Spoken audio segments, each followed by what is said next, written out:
Mengingat versi dirinya yang berotot di masa depan, ia merasa perlu mengambil tindakan drastis. Tiba-tiba, Emily masuk ke kamar, mengatakan bahwa Alice mengirimkan sesuatu untuknya. Namun, Emily tampak jijik. Baunya sangat menyengat. "Tuan muda, apa ini?" tanyanya. Rupanya, setelah insiden penyerangan itu, Qian meminta darah anjing neraka sebagai hadiah permintaan maaf. Karena bau dan penampilannya yang menjijikan, semua orang mengira itu racun. Padahal, ramuan itu memiliki khasiat luar biasa untuk meningkatkan stamina secara permanen. Sambil memencet hidung karena baunya, Emily bertanya apakah tuannya benar-benar akan meminum cairan mengerikan itu. Qian mengangguk mantap. Setelah menelan ludah, ia bergumam bahwa ia saja bisa memakan masakan Emily. Jadi benda ini seharusnya bukan masalah besar. Ia masih ingat betul sup jamur ungu buatan Emily yang rasanya, yah, lebih baik tidak dibahas.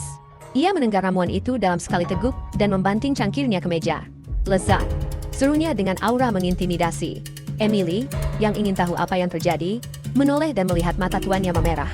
Qian berkata ia akan pergi jalan-jalan untuk merasakan efek obatnya, lalu bergegas meninggalkan kastil.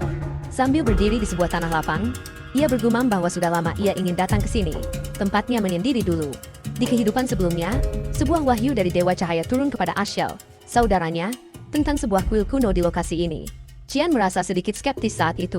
Sambil bersandar di tanah, ia berkata bahwa saat ini belum ada yang tahu tentang wahyu itu. Tiba-tiba, tanah di depannya retak dan kabut merah mulai menyembul keluar. Qian menyeringai. Apa yang akan ia lakukan sekarang adalah sesuatu yang tidak pernah dibayangkan oleh Ashel sekalipun. Melihat lorong bawah tanah yang terbuka, Qian bergumam, "Kurasa sudah waktunya." Saat masuk ke dalam, ia menyadari tempat itu berbeda dari ingatannya. Meskipun pantas disebut peninggalan Dewa Cahaya, semuanya tampak hancur.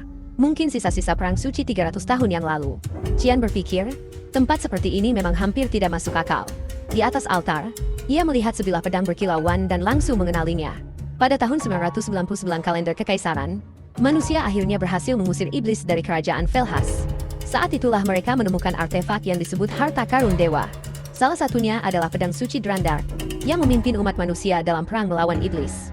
Pedang yang sama, yang di kehidupan sebelumnya digunakan oleh Ashel untuk mengakhiri hidupnya secara tragis. Sambil menatap pedang suci Drandar, Qian sempat berpikir bahwa benda itu mungkin ada hubungannya dengan kemunduran waktunya.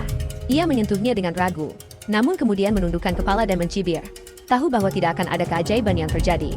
Dengan jijik, ia menendang pedang itu dan berbalik pergi, bergumam bahwa benda terkutuk itu hanya membuatnya merasa seperti sampah.